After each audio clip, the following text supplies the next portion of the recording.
If you're seeing this video in your recommended feed, that means you either watch my channel, which is great, are an EU4 enjoyer, an EU4 player, or all three of those. If you are an EU4 player though, which type of EU4 player are you? That's right, ladies and gentlemen, in today's video, we're going to be taking a look at the different scientifically accurate EU4 archetypes and seeing if I belong to any of those, if you belong to any of those, and I do want you to let me know in the comments, and if you know anyone like that. So get ready to possibly be offended, possibly say true, or possibly say, why the hell did I click on this video?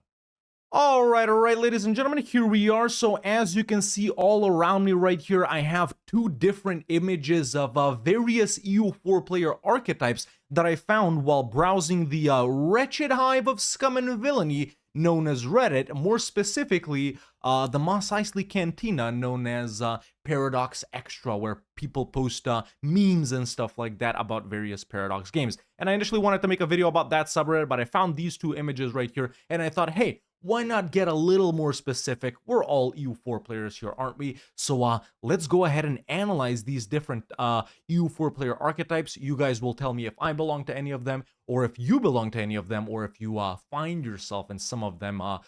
Yeah, without further ado, let's jump right in. Now, this is the first image we're going to be exploring right here. So I've only read one of these, by the way, and I wanted to jump in immediately and go ahead and analyze them. But this is the first one right here. We all know him, we all love him, some of us are afraid of him. The HRE Enjoyer exclusively plays in the kaleidoscopic, optical migraine-inducing labyrinth that is the HRE, usually as Austria, Bohemia, or Bavaria. Now this is very important. Only playing the big guys, huh?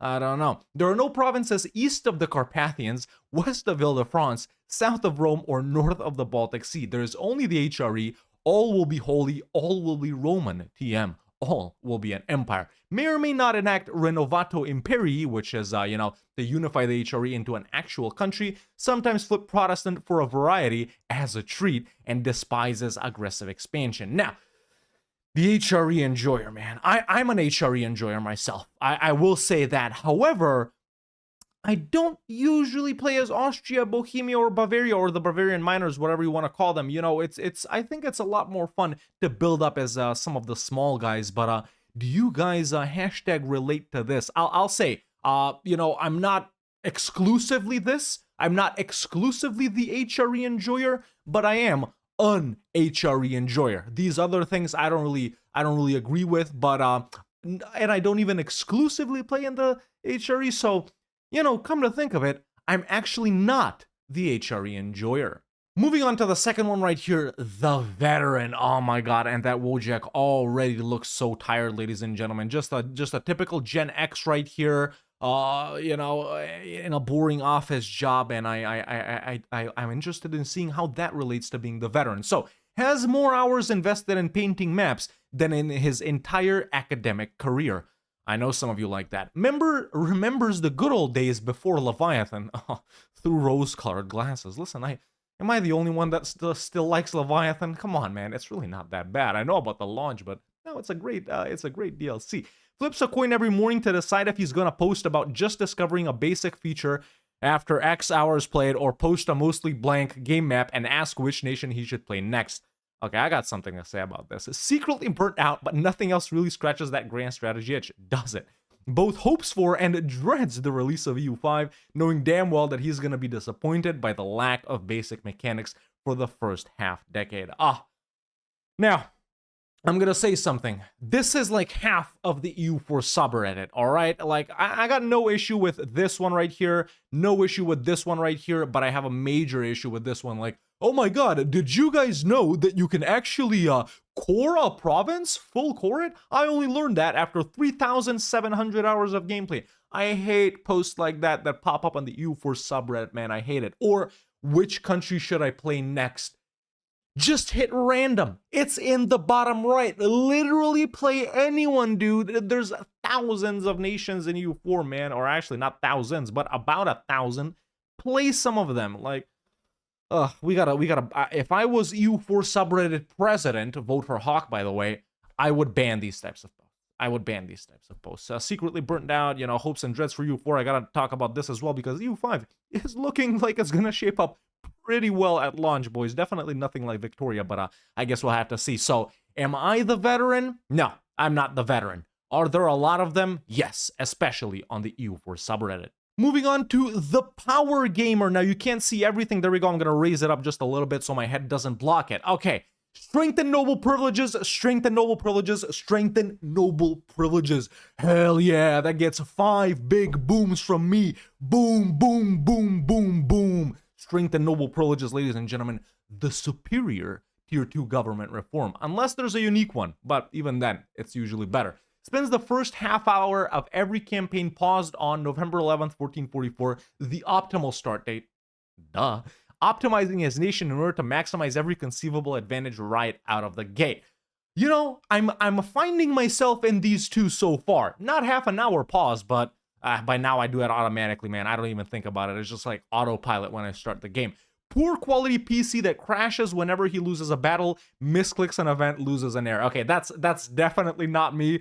If you boys have been watching this channel for a while, man, you guys know that I always take these types of things in stride because I do feel like losing and suffering is a part of the enjoyment, at least for me. Am I a masochist? Is that what it's called when you like being hurt? I don't know, but I may be in EU4. Definitely hashtag not relatable for the poor quality PC. I got a 3080 in this bitch, although I am looking to upgrade before EU5 comes out. Exclusively plays colonizers or the Ottomans purely for optimal revenue, of course, not because they have OP missions, national ideas, or anything. I do not enjoy playing colonizers. I do like the Ottomans quite a lot. So even though some of these things are relatable, most are not. I'm not the power gamer, although I do know some people like this. Are you one of them?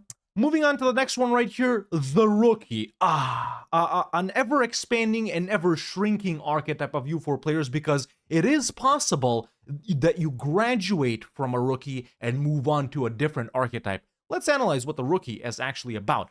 Has literally no clue what the frick is happening. Despite watching 6 different guides, he still doesn't understand how trade works, and never will. Follows Ludi, hey, Red Hawk mention, hell yeah.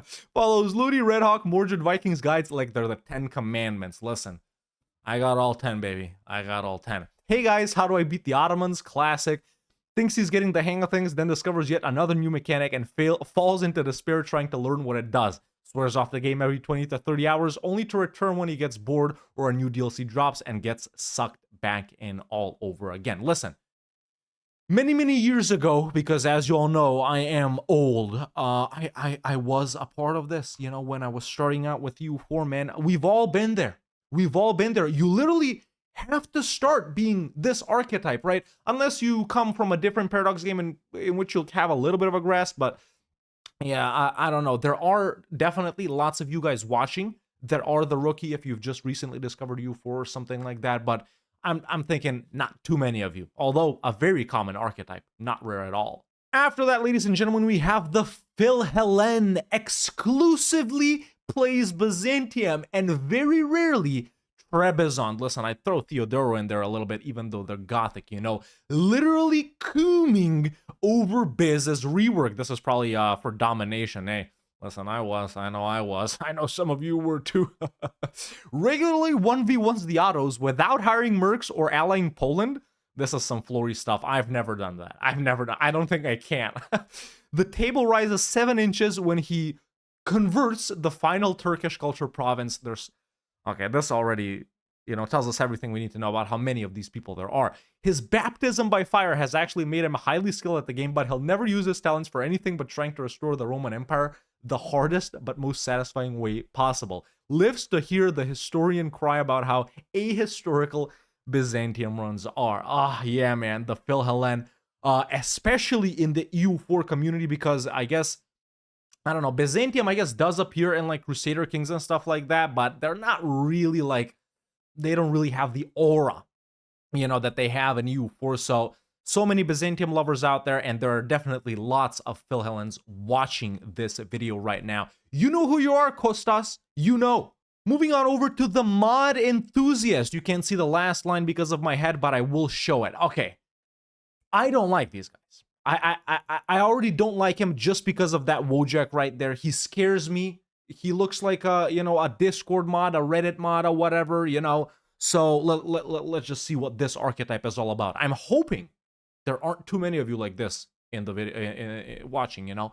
Refreshes the Steam Workshop page at least 3 times a day, as to not miss any mods. His PC begs for mercy as its case begins to melt. No fewer than 3 graphical/map mods, 2 bug fix mods, and 4 content mods running concurrently, in addition to the full expanded family. Hey, those are good mods. Has a grand total of 25 hours in vanilla. Either a massive alt history nerd or just easily bothered by the amount of content in the base game. Still buys every DLC the second it's available. Now listen, I'm gonna say I was wrong. This isn't the type of archetype that I thought this was. I thought this was one of those Anbenar fanboys. Oh, you gotta play Anbenar. It's so much better than vanilla EU4. No, this guy's alright. I respect this guy, so I take back what I said. I do hope there are mod enthusiasts watching this video. Nothing wrong about any of this, although hashtag not relatable for me. I hate mods. I don't really hate them. I like them. I love vanilla more. Moving on to the Historian. Now, this seems like an archetype that's gonna piss me off. Let's see if that's true. Seethes and molds whenever Paradox adds a feature /nation/event he deems ahistorical. Cries on the forums about how PDX moved the start date from 1453 to 1444. 1444 is superior. Fight me in real life to prove that it is better. Also, I'm super sad that EU5 isn't going to start in 1444, but hey, one can dream that they'll add another start date. Sorry, slight tangent. Incessantly spams the word ahistorical on forum/Reddit at least 20 times every single freaking day. Takes the most historically accurate as state privileges, government, even if they put him at a disadvantage. Yo, for that one, respect. For that one, respect.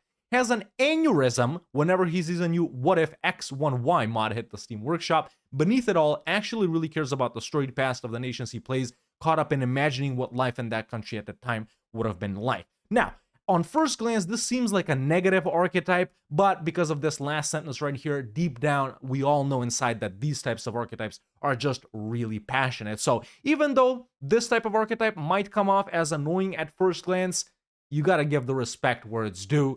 And no hate to the Historian archetype, at least from me. Are there any of you out there like that? Moving on to the other HRE enjoyer. Now, maybe this is more like what I thought we were going to see right at the start. So, exclusively plays free cities and HRE miners. Almost exclusively for me, yeah. Actively avoids becoming emperor, depending on the run. Not to be confused with the tall boy. I don't know what that is, I guess we'll see, as he only plays OPMs in the HRE. Derives physical pleasure from watching his army of 200,000 mercenaries dismantle whichever GP decided to take a bite out of his precious Trade League's power. This sounds like Lubeck to me, man. Always returns unlawful territory. Whoa. Almost invariably German or Swiss, and playing the town he's actually from in real life. This is going to be even crazier in EU5. Fantasizing about what it could have been if only his ancestors had known to ally the Commonwealth, remain neutral in the 30 Years' War, and take out burger loans. Listen, the other HRE enjoyer, I give more respect to than the regular HRE enjoyer. I gotta say, this guy right here gets more respect from me. In fact, I relate more to him than to the other one. Are there any other HRE enjoyers watching? Moving on to the casual. An archetype we all know, some of us hate, some of us love. Haha, yeah, dude, I like playing France and England. They're so interesting and have a lot of challenge to them, you know? Has literally no idea what estate privileges or development cost modifiers are. Fewer than 500 plus hours in 3+ years. Hates the Ottomans. Has never seen the Age of Revolutions. Never will. I'm gonna say something, and you all know that this is true. This, out of any other EU4 archetype that we've seen or that we're gonna see, this guy right here, he's the happiest. He's the one that enjoys EU4 the most, ladies and gentlemen. We all know it's true, man. We all know it's true. So, shout out to all my casuals, man, that are watching, that don't really care about min-maxing. They don't really care about learning that France and England are fun. Hell yeah, they are fun. There is an interesting challenge to them. So, you know, I look back at it like you nostalgically, you know? That's what we all were once. And I look back on that fondly before my brain got fried from actually knowing EU4. Moving on to the Weeb, Konnichiwa. Only one of the only player archetypes who actually consistently has fun. We'll see if that's true or not. Either quits the instant he forms Japan as the final daimyo left standing, or runs a peaceful colonial Japan game to settle the Pacific. Grins with sadistic glee whenever Ming explodes. There should be parentheses here. He made them explode by stealing all of their money. Lives for the 40-year rush of obliterating daimyos left and right, trying to snowball harder than his main rival and juggling 3 wars at the same time. Usually plays Hosokawa or Uesugi, but will occasionally pick a smaller daimyo like Ogasawara or Chiba when he wants a change of pace. Where's Oda?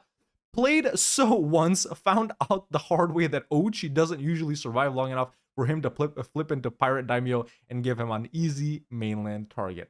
You know, I wouldn't agree with one of the only player archetypes who actually consistently has fun, but I know there are some people like this, man. I know there are some people like this. It's actually scary how accurate some of these are. But shout out to all my weebs, man. Moving on to the Tall Boy. This creature has never been photographed in the wild. An extremely rare player archetype. The Tall Boy is a reclusive and eccentric creature who prefers tall to playing wide. I know there are some of these out there, but it's true, extremely rare. Generally plays Riga, but will sometimes play Lubeck or the Netherlands. Oh, where's Florence, Milan, and Naples, bruh? Freaks out when any of his provinces, which he lovingly renamed after his dogs, cats, / family members, are below 30 development. If playing a coastal nation, spams light ships like his life and trade income depend upon it. They do. That's true. That's true. Lives for the smug satisfaction of seeing that his provinces are greener than everyone else's and always chooses pillage capital, even though it no longer does anything, in peace deals to make sure it stays that way. Fantasizes about what life would be like in the uber high development utopia that he's building. Yeah, listen, I love playing tall. I wouldn't say I'm generally a tall boy. Like, I wouldn't say this is my main archetype for me, but I do enjoy doing all of this right here. Literally.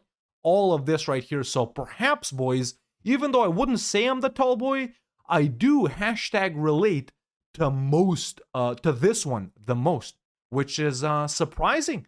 I didn't, I can't see the Red Hawk archetype just yet in here. So I guess I'm gonna call myself the tall boy currently until I found one that I relate to more. Moving on to the Conquistador, exclusively plays Iberian nations, not Granada, by the way. God forbid you play the Granada. A very avid colonizer, starting with the Caribbean and making a beeline for Mexico. Gets just a little bit too much pleasure from clicking attack natives.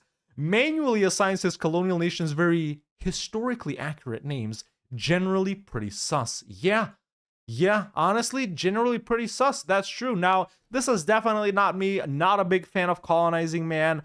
And when I do colonize, I usually don't go aggro and I don't really attack natives unless we're rushing something. So, yeah, the Conquistador kind of sus. I would also add another line in here. Started as Portugal and Castile in order to learn the game. Never tried anything else since then. That's what I'm going to add to the Conquistador right here. But there are a lot of you out there that are the Conquistador, especially with this South American hottie right next to you. The Horde Enjoyer. Moving on to the Horde Enjoyer, one of the scariest EU4 archetypes to encounter in the wild, ladies and gentlemen. Lives for the sound of crackling fire as he raises his way across the world, trampling and incinerating anything in his path. Basically tries to do a world conquest every campaign. Yes, there are so many of these guys out there. Despises aggressive expansion. I don't agree with this. He doesn't know about aggressive expansion. He just doesn't care. This is one of the only archetypes to which aggressive expansion really is just a number. Known to quietly say, if you had not committed great sins, God would not have sent a punishment like me upon you, out loud while playing, when he thinks no one can hear him. Spoiler alert, everyone can hear him. Surprisingly, has only formed the Mongol Empire like twice, and only really for the sake of getting the achievement. Yeah, honestly true.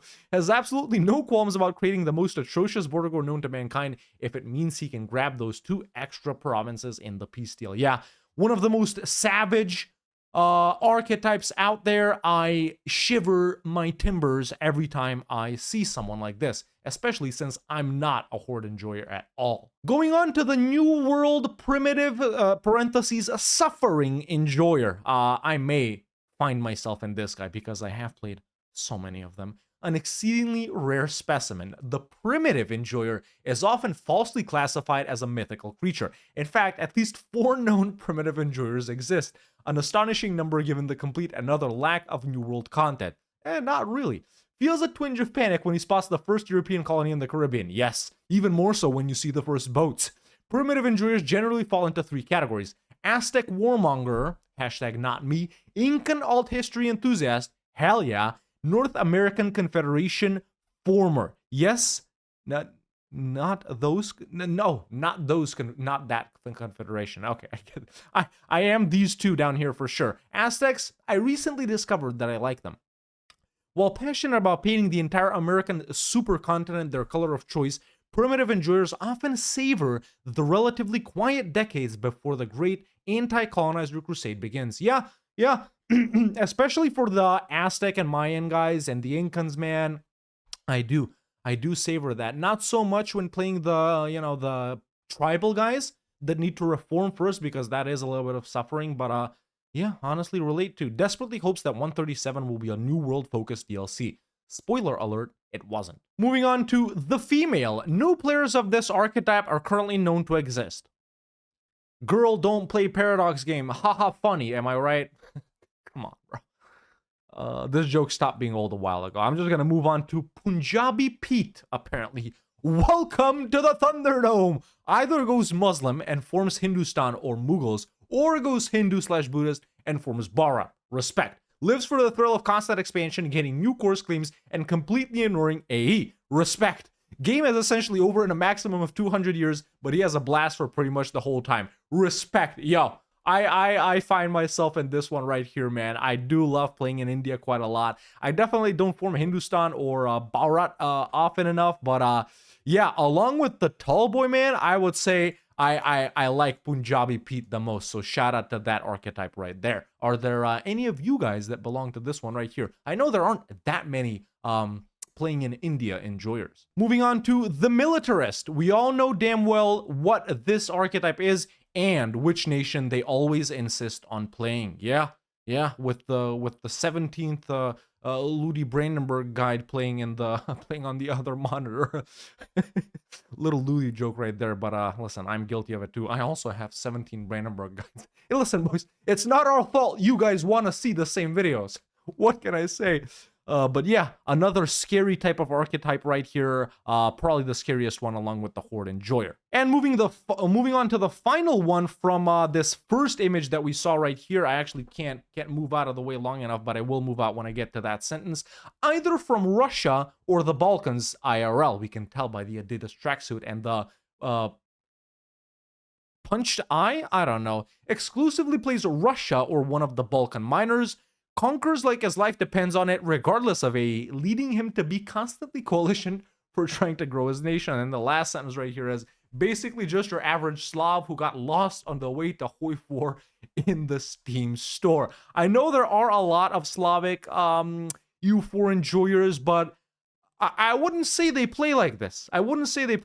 So I don't know how accurate this one is, but yeah, man, there were, in this first page right here, there were quite a lot of accurate ones. Like, these two right here are very real. The Rookie as well, the Philhellen, Casual, the Conquistador Horde Enjoyer. Yeah, those ones are some we see super often, and there, of course, there were quite a lot of rare ones as well. But out of these, let's see, what is this? 6, 9, 12, 15, 18 EU4 player archetypes that we just looked at. Which ones are you? Or which one are you? Leave your comments right now while we're here if you haven't already. Yeah, I would say this first page that we took a look at, man, I relate most to the other HRE Enjoyer, the Tall Boy, and Punjabi Pete. Yeah, those are definitely quite a lot like my playstyle. Now let's move on with EU4 player archetypes part 2, starting off, this one's higher resolution, starting off with the Ming Master. I think I'm gonna like this one, boys, because for so long, well, let's see if it's positive first, I've been an advocate of actually playing Ming, and anyone in China for that matter, because it's super fun, and I do like the mandate mechanics as well, coming right up in a Qing Grand Campaign. But collects harmonized faiths like Pokemon. Strong possibility that he's Chinese IRL. Ni hao ma. Doesn't mind being mocked by literally everyone for playing the boringest nation. Not a warmongering freak who needs to see constant bloodshed in order to be satisfied playing what is essentially a glorified spreadsheet simulator. Guaranteed economic hegemon by 1620. Celestial Empire tributary / vassal swarm go brrrr. Yep. I like the Ming Master, man. I like the Ming Master. I like everything about it. I enjoyed playing Ming. I've only done it once, by the way, but I did enjoy playing Ming. I play in China quite often in my releasable series. Check that out if you haven't already. Chinese warlords are super fun. I like Qing as well. So I'm a fan of the Ming Master player archetype. Also, have you guys seen the Chinese guys posting on the EU4 subreddit, man?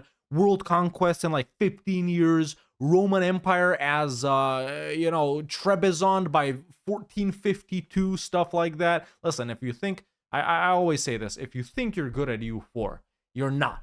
There's always someone from China that's better than you. It's just that the other communities in the Chinese one don't really overlap, so we don't really get to see those guys' achievements. But if you guys got like that Chinese YouTuber or whatever, man, I bet you there are some good Chinese EU4 YouTubers that, well, not YouTubers, but whatever they post on. Moving on to the unhinged Hussar. Hates Austria, hates Muscovy, Russia, loves his Poland. Austria. Upset if he can't form the Commonwealth before Age of Reformation. Upset if any of the Russian nations survive to see the Age of Absolutism. Listen, skill issue, man. If the Russian guys survive, you're playing Poland, and if the Russian guys survive till the Age of Absolutism, you're doing something wrong. Makes a mess in his pants during shock phase.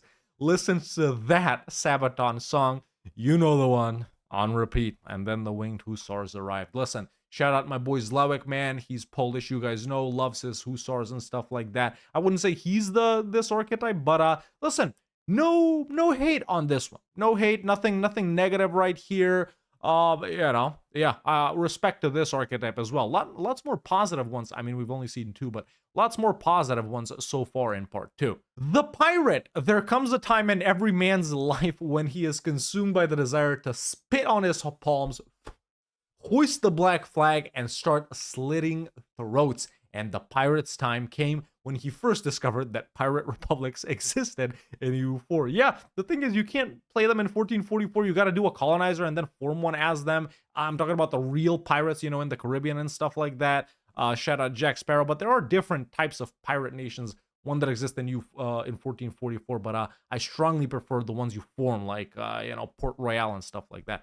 Sees absolutely no reason to play anything else. Yeah, I mean, once you get a whiff of piracy, you don't want to play anything else. Bulge in his trousy wowsies when he clicks the raid coastline button. Hey, that's me. Has a blast every single campaign. Yeah, this is a good one right here too, man. This is a good one right here too. Shout out to all my pirate enjoyers watching the video right now. Respect. Moving on to the alt history / fantasy Chad. He's such a Chad, he even has a different font. Historical accuracy, I don't know, that sounds kind of lame, bro. Why can't stuff be more like interesting with like magic and stuff? Pisses off the historian by existing, historian from part 1 if you guys remember, either a massive Tolkien nerd or an Eric Flint / David Drake aficionado. Avoid using the words avoid using the words Anbenar, Antebellum, and Third Odyssey in his presence, lest he think you're interested and spend 3 hours lecturing you on the lore of each. Like everyone begging me in the comments to play them, even though I've done Antebellum and Third Odyssey. If Anbenar's that elf one, I'll never do that. I'm really not interested, boys. So sorry for pissing off the alt history / fantasy Chad archetypes. Knows that he's objectively superior to all of the vanilla playing plebeians, but graciously refrains from hogging the forums with his awesome screenshots and godly memes. Finally an archetype in part 2 that I actually dislike. I do like the alt history part, not the fantasy part. Moving on to the Imam. Alright, claims to be a devout Muslim, yet never plays the body nations. Most curious. Insists, several times in every thread, that the Ottomans aren't disgustingly overpowered, even though they clearly are. That's me! That's me! I don't think they're overpowered. I still, after so many years of playing EU4, think they are underpowered. I was so thankful when they got that, you know, Aeolite Egypt event, man, that kind of historically does the Ottomans annexing Mamluks type of thing. So I agree with this one. Either blob towards Europe or raises India to the ground. No exceptions. Has never set a native policy in his life. Never will.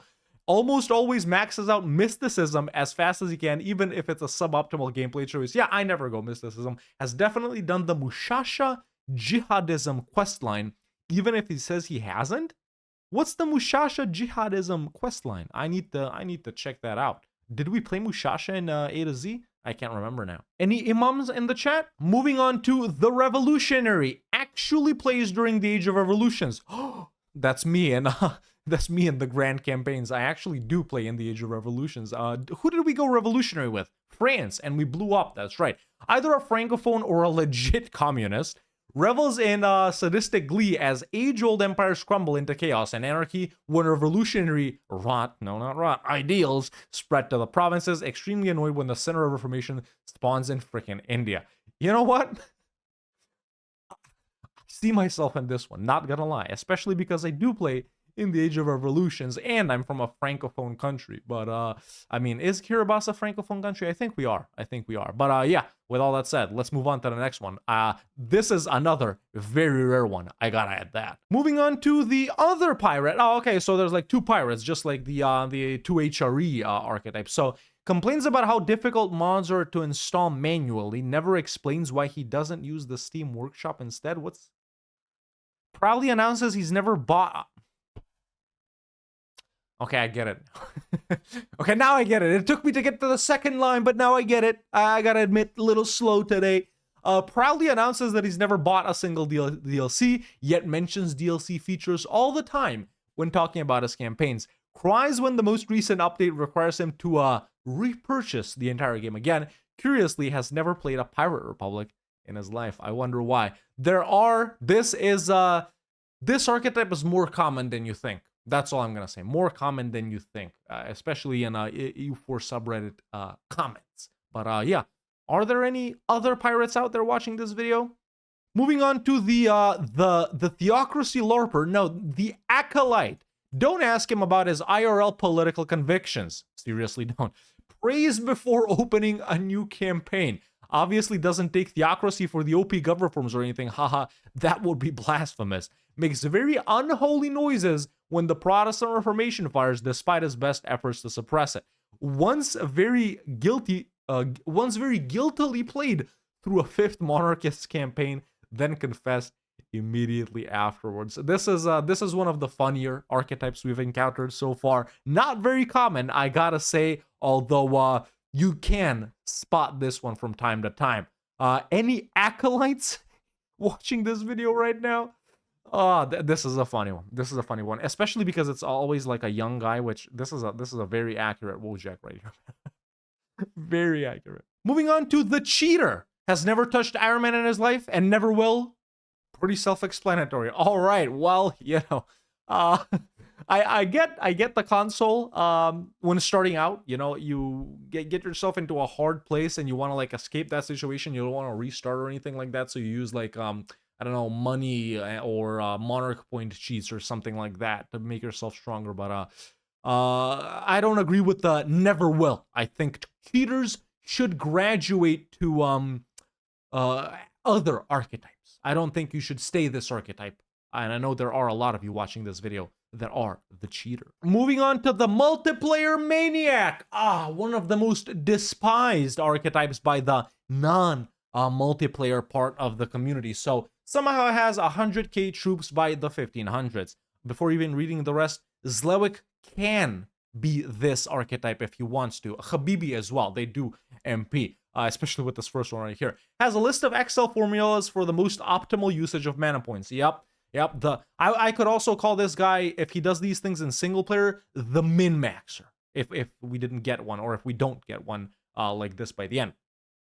Every province has 30 dev, only picks idea groups that maximize infantry combat ability and discipline. On Discord 24/7, scheming with 10 different players, forgets half the deals. spends 2 hours a session debating a broken rule, someone paused the game for 5 seconds, has the most optimal setup for closing and opening EU4 when the game is being rehosted. Yes, this is so true, dude. Quits the game instantly if 2 players declare war at the same time. Yes, the mauling aspect, how could we forget?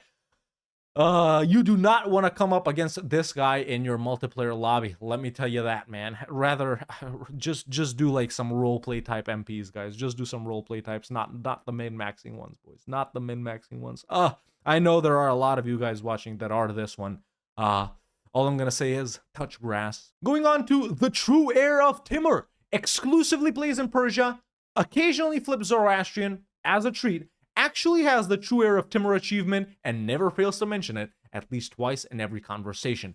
Short and sweet, respect, that's all I'm gonna say for this player archetype. I love Persia. Moving on to the East India enthusiast. There are actually 2 subspecies of the East India enthusiast. Interesting, let's see what they are. The first, I guess this guy up here, exclusively plays colonizers and actually knows what each of the trade company buildings do. Hey, I know, does that make me one of these? I don't think so. And then the other guy, the second, cries when the first Indian Ocean island turns yellow, La Fatilidad approaches, crushing their dreams of forming Siam/Malaya/resurgent Majapahit /Greater Malacca/ whichever Indonesian nation they're from IRL.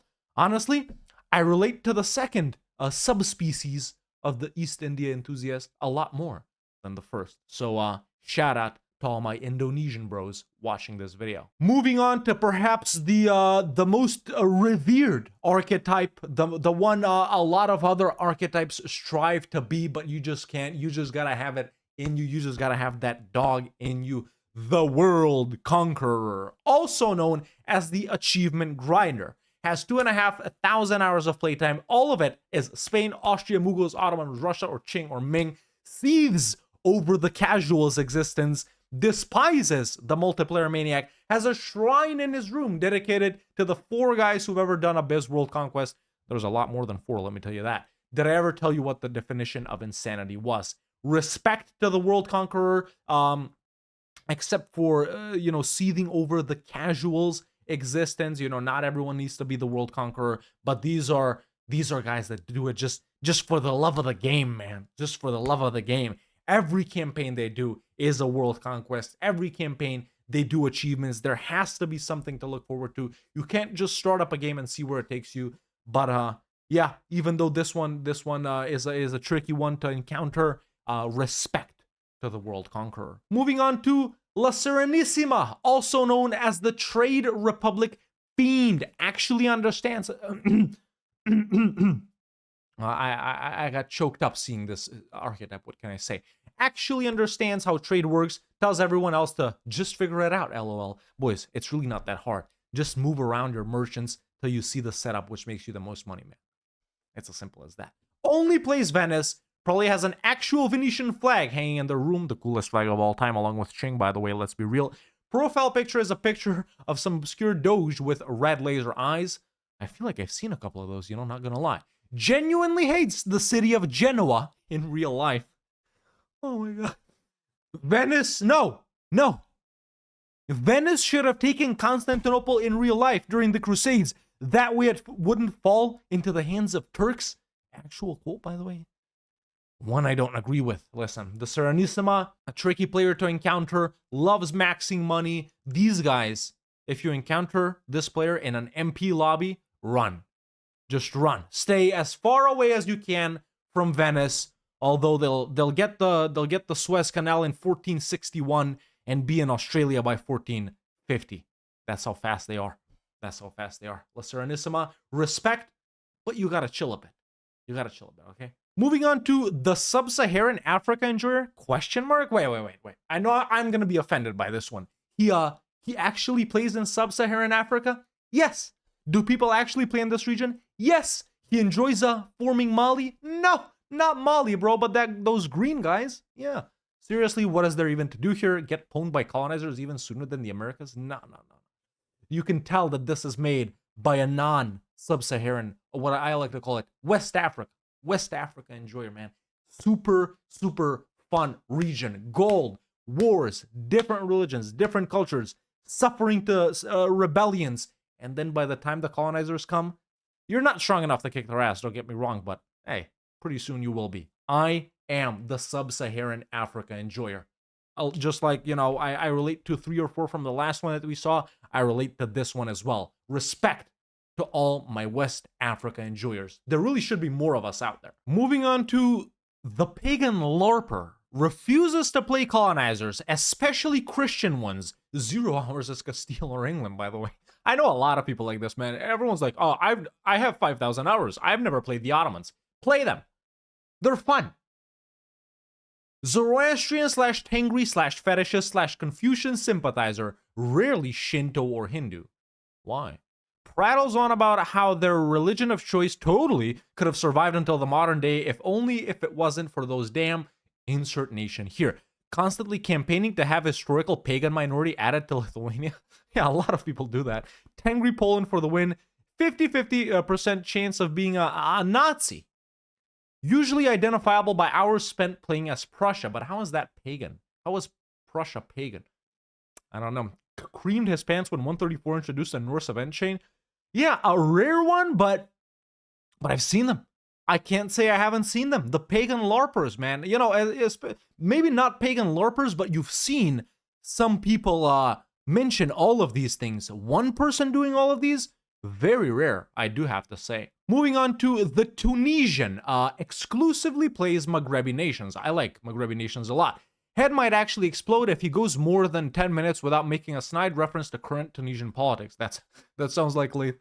Has a girlfriend that he acquired by playing EU4. Refuses to teach this secret art to others? Wait, this is Leith. Probably has too many pets. Yeah, it is Leith. Name likely to start with an L and ends with an H. Okay, this is just Leith then. That's just Leith. Oh, I'm sorry, Leith, but this was the only clean-shaven Tunisian Wojak I could find in time. Yeah. Honestly, very accurate. And now that he is here, it makes me even more mad that there's no me. So whoever made these, what type of EU4 archetype is the Red Hawk? Or you guys can make it for me in the comments.